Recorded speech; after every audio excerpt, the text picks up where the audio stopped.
I am nervous.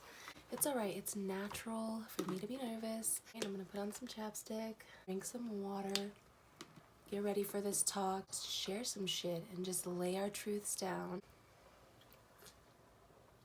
I'm going to be sharing my story and my struggles with self-harm throughout my life. I was a master of just self-harm. However, I wanted to come in whether in the form of people, of like cutting myself, like scratching myself, making risky decisions, overindulging in alcohol, drugs. There's different types of self-harm, and I was good at very many of them.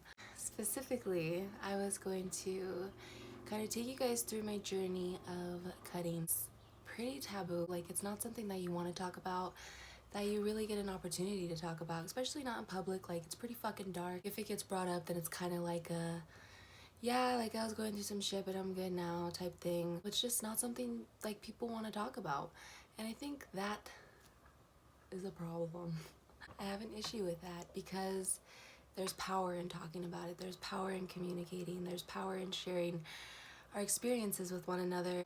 I'm coming to a point in my life where it's time for me to close this chapter and move on into this chapter. That's why I love YouTube, because I can share my truth and my story however I want to narrate it. It's pretty liberating. Things that I've learned from self-harm.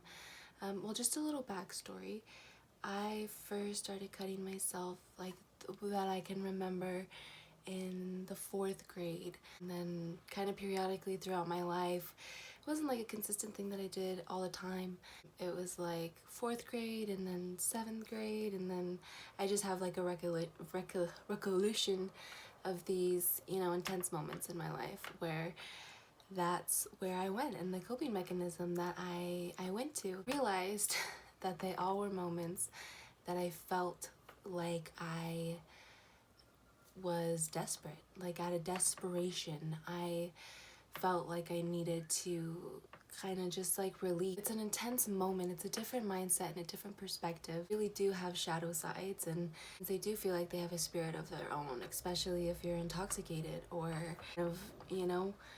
drunk in your thoughts. It really is a whole different perspective that kind of comes after you, and at that point it's like you're at war with yourself, and your mind is like trying to kill you, reminding you why all the reasons, that you're not worthy and this and that. You're not in your right mind. You're in a moment, in a space, in a situation where you are that piece of shit who, deserves to die, and this is what you deserve, and da da da da da.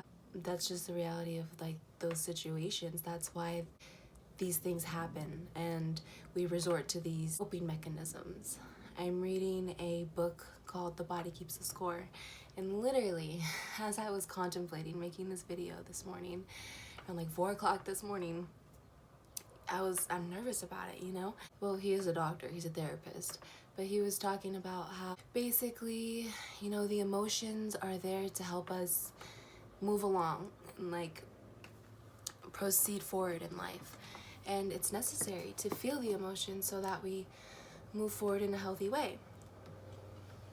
If we don't feel the emotion, then we end up being stuck in one time and place, especially with trauma. With the emotion, like once it comes, like of course it's gonna come as something so heart-wrenching and like a punch in the gut, and you have to go there to experience the pain of the emotion in order to move along, because it physically hurts. Really, our coping mechanisms are learned from our culture, from the people around us, the way they handle life, from their perspective on life. I think that I just learned some unhealthy coping mechanisms in my life. What the journey has been, kind of having faith in these other things to kind of cultivate and foster and nourish things that are going to be good for me, like sustainably in the long run, because those other coping mechanisms, they're just not sustainable. Like if I were to continue doing them, I wouldn't be alive. Like I wouldn't be a healthy human being long into my life. I can't just resort to what I already know. I have to figure out other things to do to make myself feel better so that I can be a happy, vibrant person and live my life the way that I want to live it. That's one of the things I learned through self-harm and through this relationship with whatever. Another thing that I learned was just how much it was always kind of about me versus me. In those moments, I'm not taking account of the little person inside of me, the one that's being affected by my actions.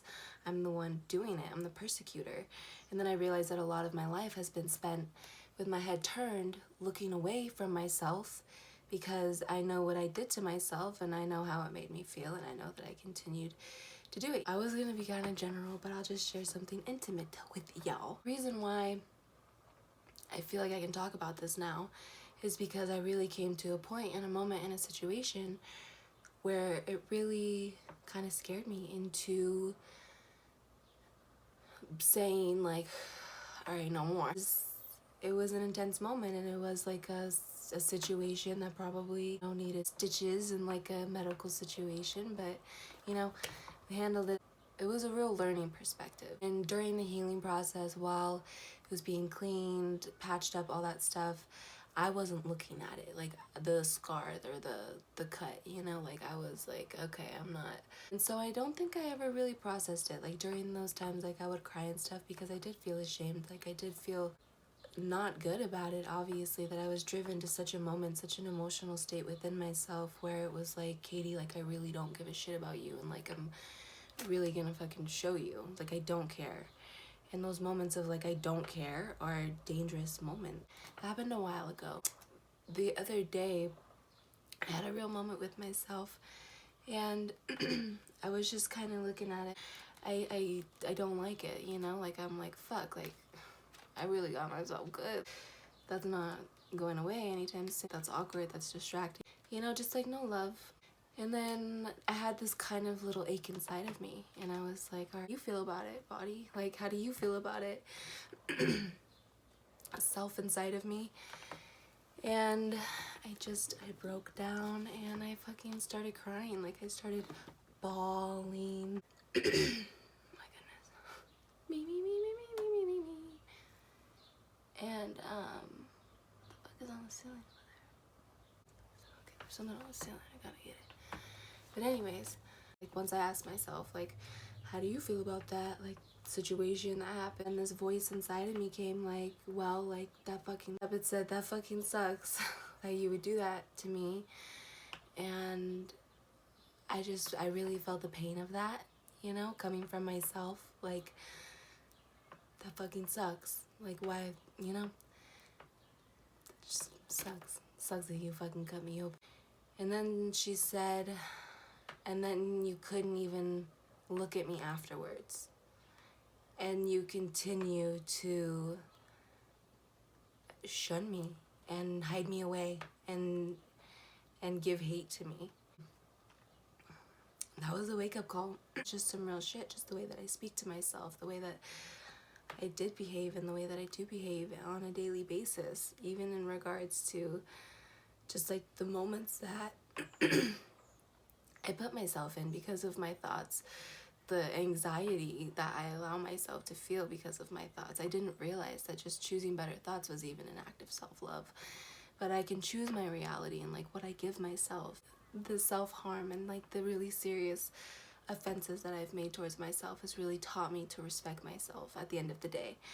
It's taught me how to listen to myself, how to validate myself, how to be kind with myself, how to be graceful with myself, how to forgive myself. There's like a lot of shame around self-harm and the scars that come with it, and explaining it to other people and other people seeing it. Self-harm is like, oh, you're a little bit like too crazy, like you're a little bit too far. It's like we have levels of comfortability and sadness that we can talk to each other about, but let's just be honest, like we are human beings and shit gets deep. And if you're feeling things deeply, then I don't think that that's something to be like, oh, time to lock it up, like too deep. You can go as high as low you can go. The lower you can go, the higher you can go. And like they come with each other. So if you want everything that life has to offer in the areas of love, joy, whatever, then you need to be able to go there with yourself. And like, this shit is real. And you're not going to be truly transformed unless you allow yourself to go there. Definitely encourage starting your self-growth journey and getting to know yourself and trying to work towards loving yourself, working towards forgiving yourself, you know, find other things and find a deeper respect for yourself. Like if that's your intention and that's what you want, like if you want to heal and get better in your life, just start praying for it every day. Like start praying for it, writing it down, say this is the kind of person that I want to be. Like I want to love myself. Start talking to yourself differently, you know, start researching, start doing things that you like. Like it's really easy to sit here and read everything off of Instagram or whatever, or Pinterest, about self-care and self-love, but at the end of the day, self-care and self-love is like going to those places with yourself, for yourself. You know how to process these emotions and process these things that scar us and hold us back, and, you know, remind us of why we feel like we're not worthy, because we absolutely are worthy. We are limitless human beings, and the only thing holding us back is ourselves. You know, it's a damn shame that a lot of the things that we carry, you know, they're not ours. Like almost all of them are not ours. They come from the things that we see around us, the people that we've met in our lives, the ways that we grew up, the way that we perceive the world, the storylines that were created around us that might not have even been ours, the pain that others asked us to hold that we held out of love. These are all things that are ultimately holding us back moment by moment, because, you know, they stay with us. There's really no way to like push it down and hide it. It'll just go to the dark place and mutate itself and come back in the form of your next relationship or your next this or your next that. And you'll be stuck in life and wonder why you can't move forward or feel happier or maintain healthy relationships. If this video means anything, I hope it means hope. It means that eventually you can see and understand that everything happens for a reason. At one point, this was my greatest shame, my ugliest thing, and I found liberation through loving myself and listening to myself. And that's a big fucking deal. Like, no one else did it for me. You gotta go there with yourself, for yourself, by yourself sometimes. And you know so much more than you even believe, because like you have this, which is amazing, but you also have this, which is like everything. But yeah, so I'm gonna cut it there so this isn't super long and goes on forever. Okay, bye y'all, love ya.